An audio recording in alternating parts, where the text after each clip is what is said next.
Mukha yatang naging negatibo ang naging resulta ng planong pagbabago ng saligang batas ni Senator Robin Padilla. Pero bago natin pag-usapan ito ay isa munang maganda at mapagpalang oras sa mga all. At Merry Christmas sa ating lahat, ano? At naway pagpalain ng bawat isa at magkaroon ng mapayapa at masaganang bagong taon. Kasi si Senator Robin Padilla, siya yung committee chairman ng constitutional amendment. So ang kanyang inihain na panukala na gawing 54 ang mga senador na sa kasalukuyan ay 24 lamang.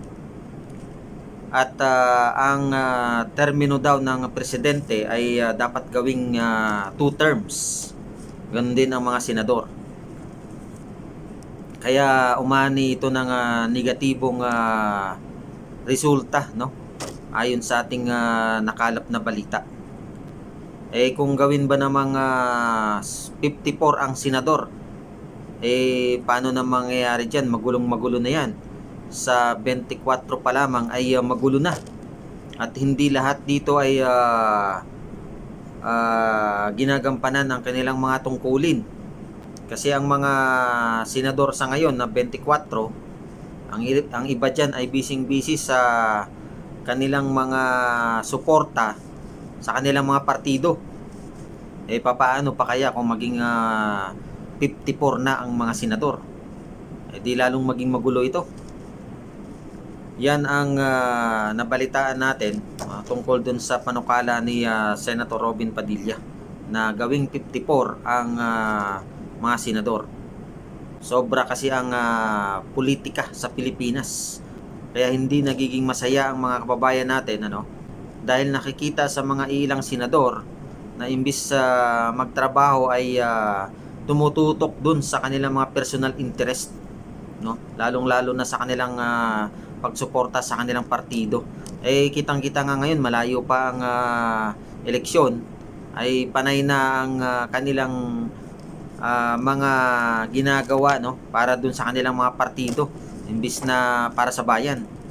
Kaya sa palagay natin dyan ay mahihirapan si Senator Robin Padilla sa kanyang panukala na baguhin nga ang saligang batas. Dahil ang mga tao na magsasalita niyan, di ba? Hindi na basta-basta yan dahil taong bayan ang kanyang makakalaban pagka itutuloy niya ito.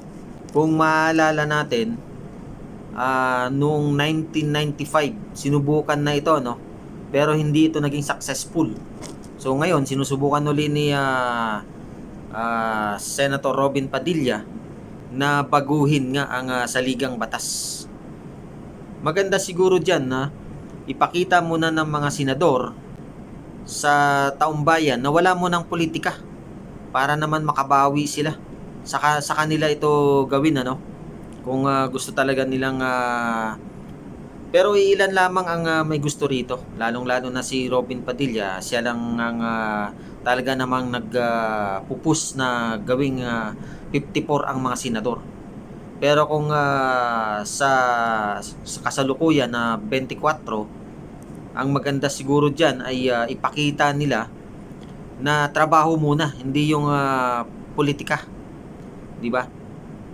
Iwasan muna nila ang pagpapakita ng suporta sa kanilang mga partido. Ang gawin muna nila ay magtrabaho para sa ating bayan.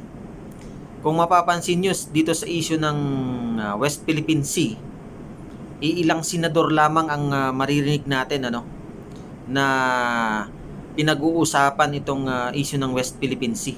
Ang iba dyan ay tahimik.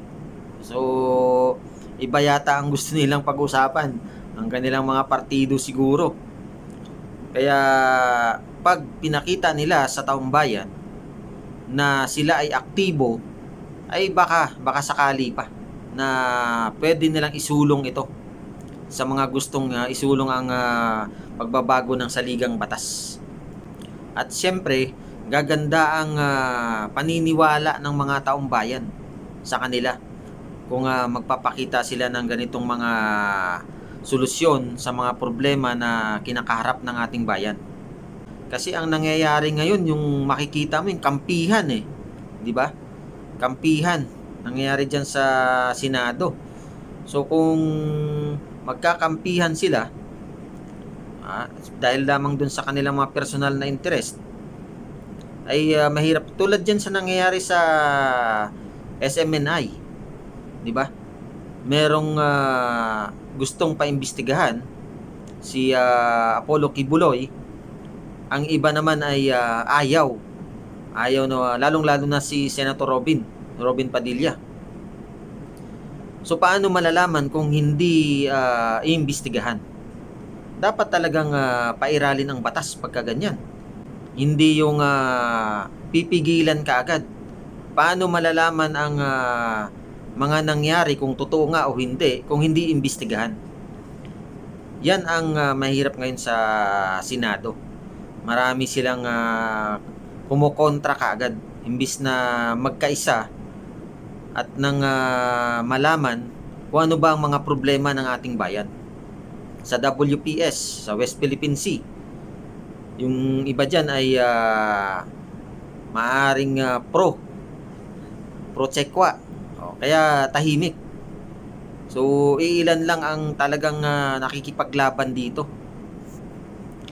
So kung gagawin ng mga senador natin, no, na makikita ang resulta dahil sa kanilang pakikipaglaban, ay baka pwede pang sabihin ng taong bayan, no, sige dagdagan natin ng mga senador, gawin nating 54 para namang mas marami ang tutulak, no, sa pakikipaglaban sa ating bayan.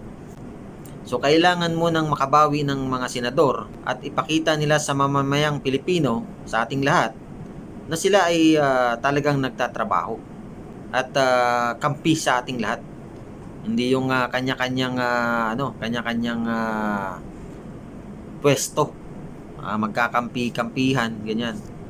So mahirap nga yan, mahirap nga naman yan pagka ganun.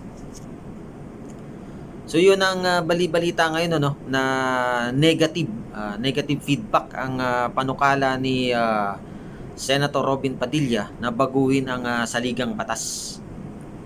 Yan po muna ang update dyan sa mga bali-balita dyan sa Pilipinas tungkol sa tsa-tsa na sinusulong ni Senator Robin Padilla. Maraming salamat muli sa inyong panunod sa aking malit na channel. Pagpalain nawa ang bawat isa. God bless everyone.